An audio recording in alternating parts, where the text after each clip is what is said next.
a quem eu agradeço a oportunidade de falar em nome do Exército, em nome do Comando do Exército, General Tomás. É um prazer falar para essa audiência aqui, poder tratar da previsibilidade que já foi destacado que é importante para a Marinha, importante para a Força Aérea, e eu como terceiro a falar e como chefe do escritório de projetos, é interessante porque eu vou falar de um aspecto mais técnico, de como nós planejamos o recurso que nós vamos receber, e vai ser, inclusive, minha apresentação talvez complementar a da Marinha e da Força Aérea. Próximo slide, por favor. Esse é o que nós chamamos no centro o portfólio estratégico do Exército, que é a nossa roda dos programas. São 14 programas que nós temos, baseados em 3 pilares, que é a defesa da sociedade, a geração de força, a dimensão humana. Muito difícil nós separarmos dos nossos 14 programas aqueles que são mais vocacionados para geração de força, defesa da sociedade, porque, na verdade, eles permeiam. Mas eles nascem, do lado esquerdo, através do que nós temos lá em cima, o Força 40.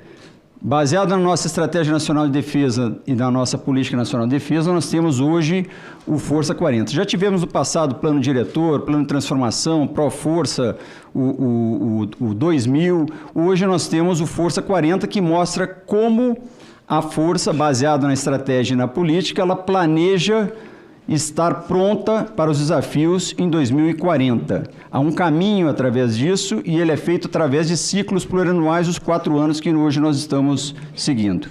Esse Força 40 específico, ele já incorpora as novas tecnologias, os novos desafios para termos uma força pronta em 40 e já aponta para o Força 52. É assim que está desenhado o nosso processo. É claro que as aquisições seguem os ciclos plurianuais e para desencadearmos um programa ou um projeto, nós temos que ter um objetivo devidamente orçamentado. Essa é a origem do portfólio, da nossa roda dos programas, e as entregas são as capacidades militares terrestres. Ali nós temos algumas amostras, mar, terra, os nossos helicópteros, o equipamento para o soldado de um projeto que nós chamamos COBRA e o outro Soldado do Futuro. É claro que as capacidades militares terrestres também geram benefícios para a sociedade. Embaixo nós temos o DOAMEP, Doutrina, Organização, Adestramento, e propositalmente nós temos a parte de infraestrutura bem reduzida. De todo o montante que nós recebemos até hoje, e falando apenas de PAC ou do novo PAC, de 2011 até 2024, cerca de 11,4 bilhões, apenas 7% foi em obra. Obras necessárias para adaptar as nossas organizações militares para aquelas capacidades novas que estão chegando, os equipamentos novos que estão chegando. Próximo, por favor. Esse slide também já é comum, os maiores benefícios para a defesa, já foi explorado pelo almirante, pelo brigadeiro. Eu destaco ali embaixo economia e defesa, usando aqui um dado do próprio CEPROD do Ministério da Defesa. Há outros dados, há outras pesquisas com outros valores e retorno, mas a ideia geral é que cada real investido em defesa gera retorno para a economia e gera retorno para o Brasil. Do nosso portfólio, nós estamos destacados aqueles 4, que é aqueles que eu vou me ater mais, que é a aviação, o Forças Blindadas, o Astros e o CISFROM. Esses são aqueles que são alimentados pelos recursos do novo PAC e são vinculados diretamente ao escritório de projetos, do qual eu sou o coordenador executivo. Próximo, por favor. Eu também não vou explorar todos os nossos programas e todos os nossos projetos, mas se fosse para resumir aqui, apenas embaixo do meu escritório, nós temos, embaixo desses programas, dos 5 programas que são orgânicos ao escritório de projetos, nós temos cerca de 73 projetos. Desses 73 projetos, 1/3 deles não iniciado por falta de recursos. Não iniciado, não houve uma diretriz de iniciação, ele não começou por conta de falta de orçamento. Dos demais que já foram iniciados, uma parte foi implantado, ou seja, há previsão de recursos, em que pese que essa previsão de recursos que nós temos seria basicamente para o próximo ano. Então, 2026. Hoje em dia não se tem certeza com relação ao que vai ser, o que nós iremos receber com relação a 2027, mas tem uma previsão de 2026 e é assim que nós trabalhamos. Hoje nós temos, dos 73 projetos que eu mencionei, implantados 26. Dos 26, esses são aqueles que nós temos que nos preocupar em primeira instância com o recurso que está fluindo. Do lado direito em cima nós vemos o CISFROM, O almirante já mencionou sobre o CISFRON. O CISFRON ele foi dividido, até por conta do fluxo de recursos, em 10 fases. Das 10 fases, 2 já foram concluídas e 3 estão em andamento. Ou seja, nós não chegamos ainda à metade do CISFRON, que cobriria o monitoramento da nossa fronteira dos 16 mil quilômetros, que já foi aqui mencionado. Temos também o sistema Astros, que é uma joia, são apenas 8 países que têm a capacidade de fazer o que a Avibras faz com relação ao sistema Astros.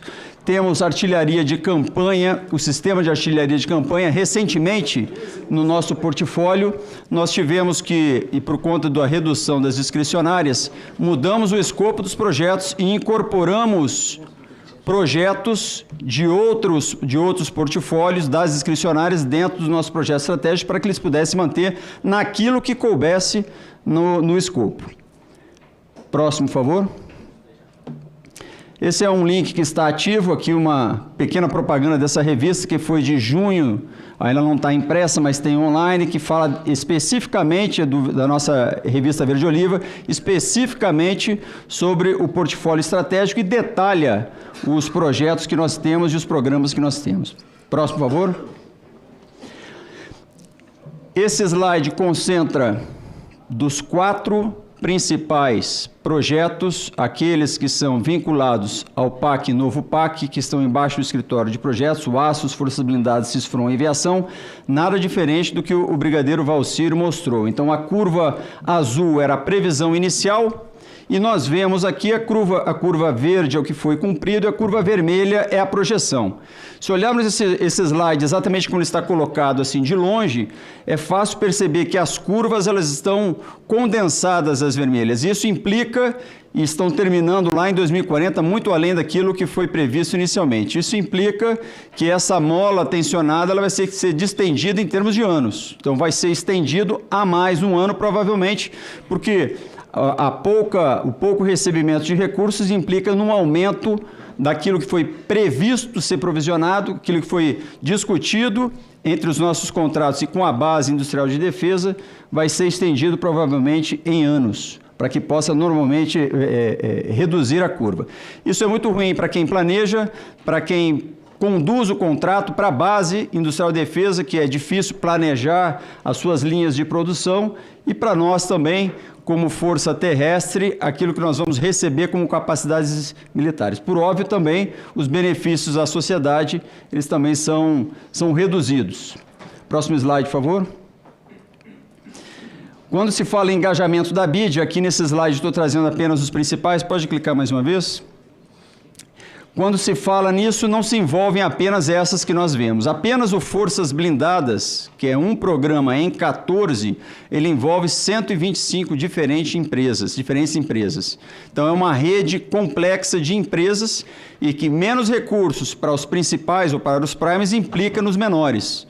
Nós temos empresas que eram fornecedoras de determinada grande e que hoje ou elas fecharam as portas ou estão passando por sérias dificuldades. E se obriga a buscar uma outra empresa na indústria nacional que possa suprir e muitas vezes não se encontra. Então, alimentar com o recurso, tendo uma previsibilidade e um montante de recursos adequado, nós estamos falando não apenas das empresas grandes, mas também dessa rede, toda essa rede de empresas nacionais que dependem disso. Próximo, por favor. O orçamento do Exército, aqui eu destaco apenas as discricionárias e o novo PAC. Em azul é o novo PAC. A média dos últimos 6 anos nos coloca em torno de 1,3 e a média das discricionárias em torno de 2,3 ano. Multiplicando isso por 6, nós temos um 7,8 e um 13,8, que vai ser importante para a parte da previsibilidade. O que faremos com esse recurso? Por favor, próximo. Na parte de investimentos, ou na parte do PAC, os projetos, tratando apenas dos projetos prioritários. A projeção, em sendo aprovada essa PEC, extremamente importante para nós, Para 2026, nós já teremos um aporte maior, o 1,5%, 1,6%, 1,7%, até chegarmos ao nível do 2,0%, do 2% em 2031. O total é aquele que nós vemos, 24,6%. Descontando o valor médio daquilo que nós já recebemos, nós estamos falando em recursos novos, ou dinheiro novo, um acréscimo de em torno de 16,8% para projetos estratégicos apenas, para o PAC. Próximo, por favor. Já há um planejamento, e já respondendo também antecipadamente a pergunta que o senador Mourão fez para as outras duas forças, já há um planejamento de onde aplicar esse recurso em cada uma. E aqui eu trouxe apenas os projetos estratégicos vinculados ao PAC. Próximo, por favor. Temos também por ano distribuído o que será e qual empresa em princípio será beneficiada. Lembrando mais uma vez que quando se coloca ali Embraer, não é apenas a Embraer, mas toda a rede que compõe e que alimenta a Embraer. Próximo, por favor. E assim vai para 2029, 30 e 31. Receber mais recursos e com uma melhor previsibilidade implica que nós vamos encurtar aquela curva que eu mostrei adiante, em que estava muito alta aquela curva vermelha. Temos condições de trazer para mais perto, em termos temporais, as entregas e as capacidades que nós precisamos e os benefícios para a sociedade. Próximo, por favor. Da mesma forma, com relação às discricionárias, o previsto, em sendo aprovada a PEC 55, o total 35,4, descontando aquilo que normalmente já recebemos, 13,8, estamos falando em 6 anos de um acréscimo de 21,6. Próximo, por favor. E há também, claro, uma previsão e um planejamento. Investimentos e custeio. É mais ou menos como se divide para nós, em termos de 74% hoje e 26% nas discricionárias. Há investimentos também na parte das discricionárias, não é claro, nos projetos estratégicos. Talvez os projetos estratégicos eles reflitam mais, fique mais fácil de perceber a entrega para a sociedade, mas há investimentos também, é claro, para recuperar a capacidade, e é isso que está descrito nesse slide. Próximo, por favor. Assim, de forma rápida e procurando cumprir o tempo, essa é a apresentação que nós preparamos aqui.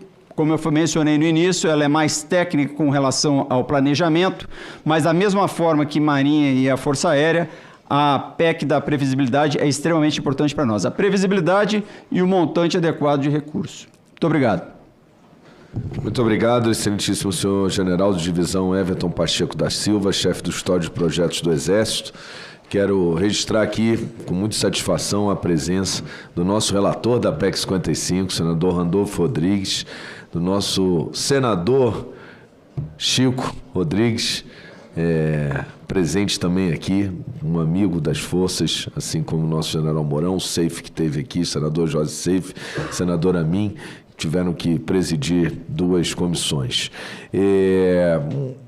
O que a gente fez até aqui para que nossos colegas chegaram, nosso relator, foi ouvir principalmente Marinha, Exército e Aeronáutica, e se eu puder resumir aqui brevemente a necessidade e a importância desse projeto para que o Brasil possa guarnecer melhor as suas fronteiras, que é uma questão de soberania, que é um tema presente hoje em muito discurso, né, mas que na prática é necessário esse investimento para a garantia da nossa soberania.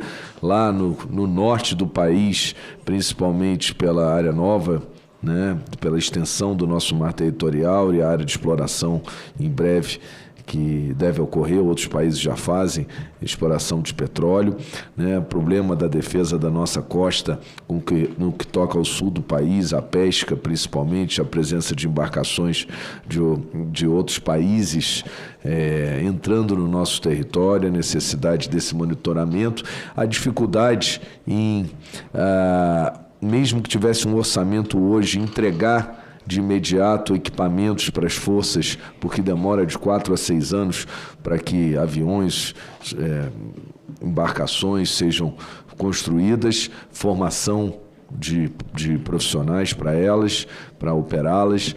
E importante também foi destacado aqui a oportunidade que o Brasil tem no mundo em guerra, né? De vender, como já vendemos os nossos tucanos, já exportamos os nossos tucanos pela Embraer, que é nosso orgulho, o KC-390, né? Que é produto da indústria nacional, e os empregos que essa cadeia da defesa nacional gera para o nosso país. Até aqui, em resumo, foi isso, além de mostrar o decréscimo do investimento. Eu fiz questão de dizer, senador Randolph, não é nenhum privilégio desse governo, é bom que se diga, né? O estudo apresentado veio desde 2014, né, e vem uma redução do orçamento incompatível com o que prevê a OTAN e da realidade mundial do momento, né, do mundo em guerra, e de oportunidades por isso.